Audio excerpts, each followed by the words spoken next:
400 योजन अलंघनीय समुद्र को लांघ कर महाबली हनुमान जी त्रिकूट नामक पर्वत के शिखर पर स्वस्थ भाव से खड़े हो गए।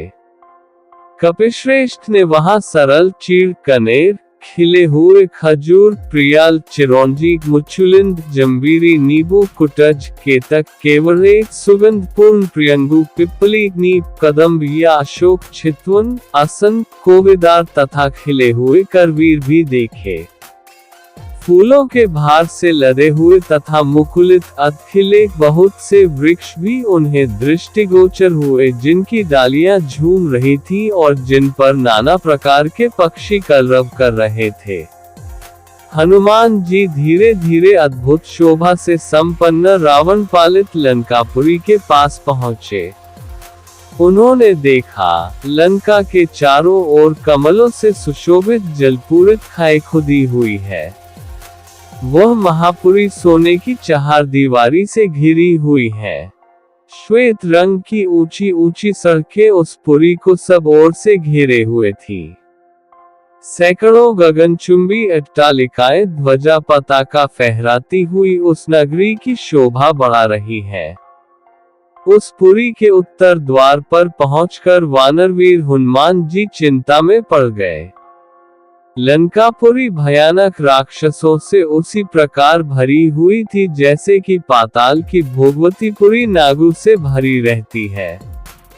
हाथों में शूल और पट्टिश लिए बड़ी बड़ी दाढ़ों वाले बहुत से शूरवीर घोर राक्षस लंकापुरी की रक्षा कर रहे थे। नगर की इस भारी सुरक्षा, उसके चारों ओर समुद्र की खाई और रावण जैसे भयंकर शत्रु को देखकर हनुमान जी विचार करने लगे कि यदि वानर वहां तक आ जाएं तो भी वे व्यर्थ ही सिद्ध होंगे, क्योंकि युद्ध द्वारा देवता भी लंका पर विजय नहीं पा सकते। रावण पालित इस दुर्गम और विषम संकटपूर्ण लंका में महाबाहु रामचंद्र आ भी जाएं तो क्या कर पाएंगे। राक्षसों पर साम, दान और भेद की नीति का प्रयोग असंभव दृष्टिगत हो रहा है।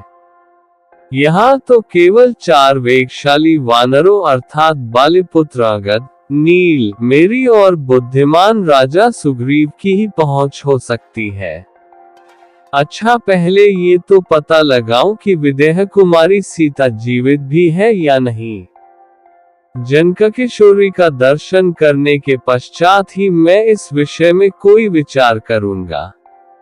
उन्होंने सोचा कि मैं इस रूप से राक्षसों की इस नगरी में प्रवेश नहीं कर सकता, क्योंकि बहुत से क्रूर और बलवान राक्षस इसकी रक्षा कर रहे हैं।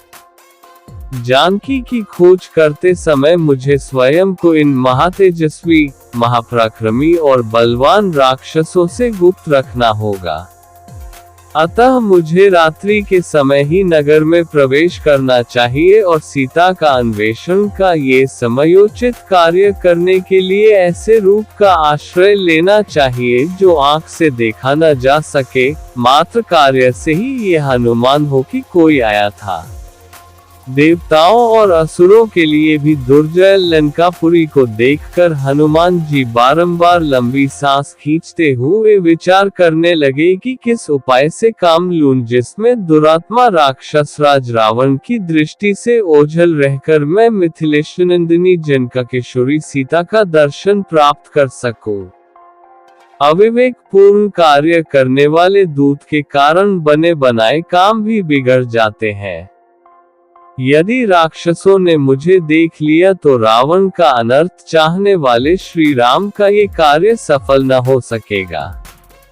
अतः अपने कार्य की सिद्धि के लिए रात में अपने इसी रूप में छोटा सा शरीर धारण करके लंका में प्रवेश करूंगा और घरों में घुसकर जानकी जी की खोज करूंगा। ऐसा निश्चय करके वीर वानर हनुमान सूर्यास्त की प्रतीक्षा करने लगे। सूर्यास्त हो जाने पर रात के समय उन्होंने अपने शरीर को छोटा बना लिया और उछलकर उस रमणीय लंकापुरी में प्रवेश कर गए। हनुमान जी समुद्र को लांघने के बाद त्रिकूट पर्वत के शिखर पर पहुंचे और वहां उन्होंने विभिन्न प्रकार के वृक्ष और पुष्पों को देखा। वे धीरे धीरे लंकापुरी के पास पहुंचे और लंका की भव्यता और सुरक्षा व्यवस्था का अवलोकन किया। लंका सोने की चहारदीवारी से घिरी थी और उसके चारों ओर जल से भरी खाई थी।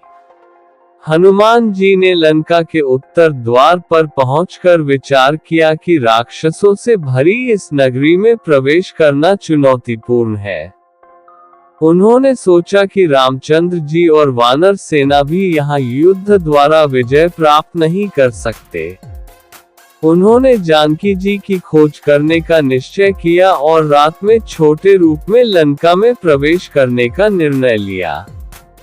रात्रि होने पर हनुमान जी ने अपना शरीर छोटा किया और लंका में प्रवेश कर गए ताकि बिना राक्षसों की दृष्टि में आए वे सीता माता